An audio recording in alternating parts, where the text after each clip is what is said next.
This has been my third attempt at making this video. First one, I was just all over the place. The second one was 25 minutes long. What I come here to say is a lot of people come to me looking for financial advice. And I can give some good financial advice. However, most people are asking for this advice because they want more money. At least that's what they think that they need. Now, I want you to hear me out on this, and it is a little bit hard to explain if you've never been in a certain position. The other day I posted something with a quote had Jim Carrey's face on the side. I don't know if Jim Carrey probably didn't say exactly what the quote said, but I have heard him say something similar. Something along the lines of, I wish that everyone could have all the success and fame and money that they want so that they can see that that's not the answer. And a good friend of mine responded that he understands the premise, but, money and having a secure financial position can help you get to that place. And he is correct. If you are broke, money is going to solve your immediate broke problems. Like if you don't have a roof over your head, money could solve that for you. Like all of us want love, happiness, peace, joy, health, good health, and money can pay for some of those things. But when we're broke, most of us not thinking about love. We thinking about how to eat tonight. Where am I going to sleep next month after I pay this, this rent or this mortgage? How am I going to get to the next month? That's what we're thinking about. And money most certainly can handle those problems. But here's the thing that I've learned in life, and it's going to be a hard sell, I already know. And maybe it won't, I don't know.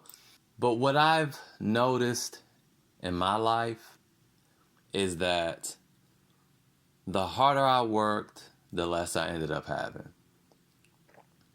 In 2018, I worked the hardest I ever worked in my life with coding and creating this cryptocurrency. And I spent 6 straight months in my office coding. I was in my office so long, the office was in the house. I was in the office so long that when I finally came up and finished, I looked at my kids and they were bigger, like noticeably bigger. Now, when you live with somebody, you shouldn't really notice the transition. You might look at a baby picture and be like, dang, they grew up real fast. But no, I noticed it. It was like I hadn't seen them for a long time. And it was like, yo, y'all got big. That's how much I was working, okay? I get up at between 7 and 8, go in the office, and I'd be coding until 7 or 8. Every day or later. Then I just to eat dinner, spend a little time with my wife. Then I go right back in there and I code a little bit longer, like after 9:30 or whatever. So, and I made $0 from that, like not a dime. And I had a great, and as far as the business plan itself, it was a great business plan. It should have worked. Of course, it was going to take time because it's cryptocurrency and a new technology being introduced to the masses, but it should have most certainly done a lot better than it did. And I worked very hard at that. And to contrast that, when I was Sneaker Dad, I started Sneaker Dad with the intention that if I could make, this is exactly what I said. I knew what I was currently doing. I didn't like it. I didn't like business consulting. I didn't like financial planning. I enjoy it, but mainly it's the clients, man. No one has done 100% of what I told them to do. People always take bits and pieces of what they agree with, which don't even make sense. You hired me for a reason. What they agree with. So if you were only doing stuff that you agree with, then where you at? Why would you even hire me? So anyway, people took bits and pieces that they agree with or that they were comfortable with doing, and it didn't work out, all the way because they didn't do everything I told them to do. So that was annoying. And I said to myself, I don't want to do this no more. I want to just do shoes. A lot of people thought that was crazy too at the time. They were like, "That is so dumb. Why would you do that? Why would you do that? Sell shoes?" Yeah, I like shoes. I was the shoe guy in high school. Then I became the car guy. I just like that. So I said, you know what? My house was paid off at the time. We didn't have any car note, no debt. I said, all we need every month is $800. If I can make $800 off selling shoes per month net, I'm good. So I'm gonna tell y'all how it go. The first month I started, I still hadn't stopped. And pay attention to this timeline. I started in June. I was still doing consulting. I started in June. I think that month I made $800. In July, I was still consulting. I made, I think, like $1,200 to $1,500. In August, that's when I quit consulting like mid-August, and I made like $5,500. And then I got the idea in September to drop ship. And that month I made $27,000. Now, hear me out. I was working 1 to 2 hours a day. It was fun. All I did was shop for a living. Shop for a living. I shopped and got every shoe I could dream of that I always ever wanted. I did that for a living and was making 20 to 30 grand a month. And oh my gosh, during Christmas time, I was making so much money. First of all, I was making so much money that eBay called me, froze my accounts. Well, PayPal, eBay, they were the same company at the time. Froze my accounts and called me and said, "How are you doing this? No one else that sells shoes on this platform moves like that. How did you move so fast?" That one comes in part from business intelligence, but also it's just the passion. I like doing it. I was enjoying it so much I didn't even know I made $27,000 in September. They had to tell me, and so yeah. And then same with Amazon. I started selling on Amazon in December. Then first four days I made 14 grand. So and they stopped me too. It was like, that's too much. It got to be something fraudulent, which didn't make any sense because it was Christmas time. Whatever. But again, I was following a passion. That was the thing. And as you guys saw, while I was still working and doing something for money, I didn't get the brilliant idea to, hey, just do this, and pow. And all I wanted, was $800. I mean, that was the goal. So anyway, I'm getting long-winded again. The point I'm trying to make is this: is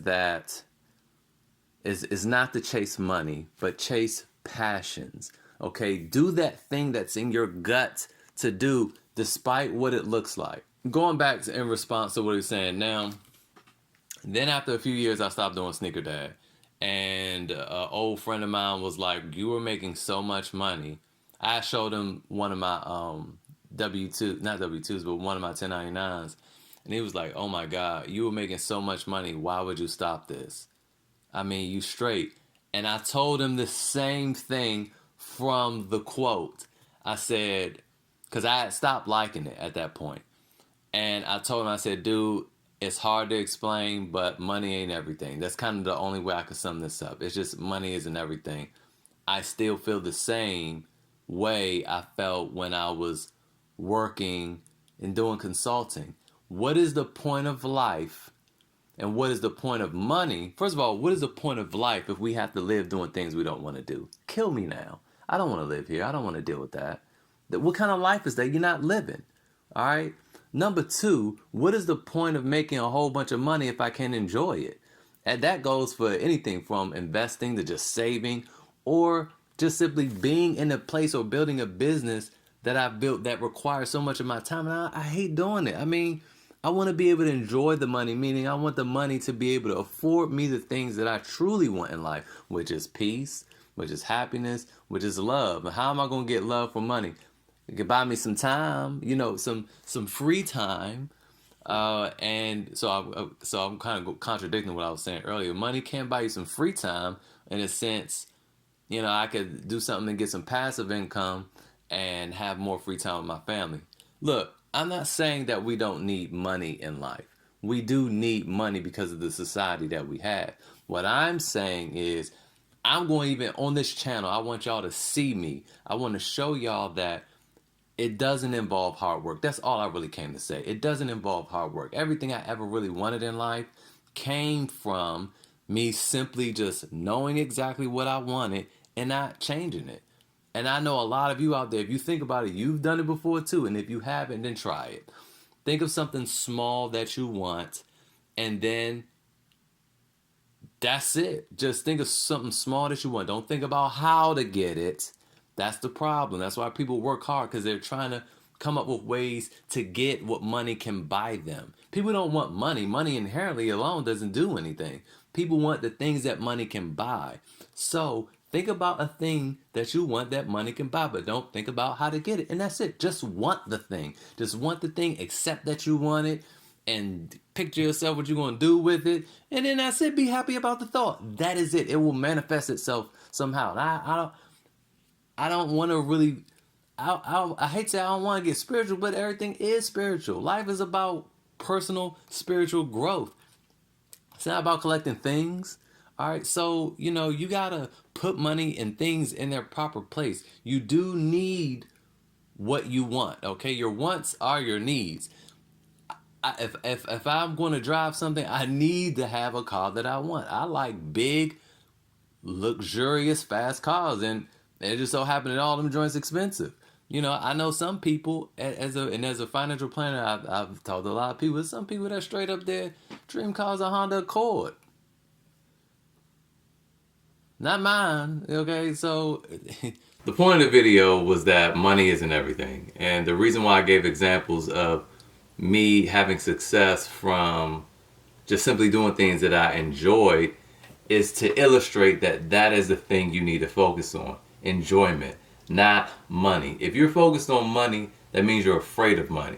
If you're worried about it, you stress about it, you have a money problem, and you probably need to be in a situation where you're broke so that you can grow out of that. Look at it like this. You can't learn how not to be afraid of money if you always have it. Just like you can't learn to be in shape if you haven't been out of shape. Does that make sense? So look at it that way. And I'm going to stop here because the video is really long.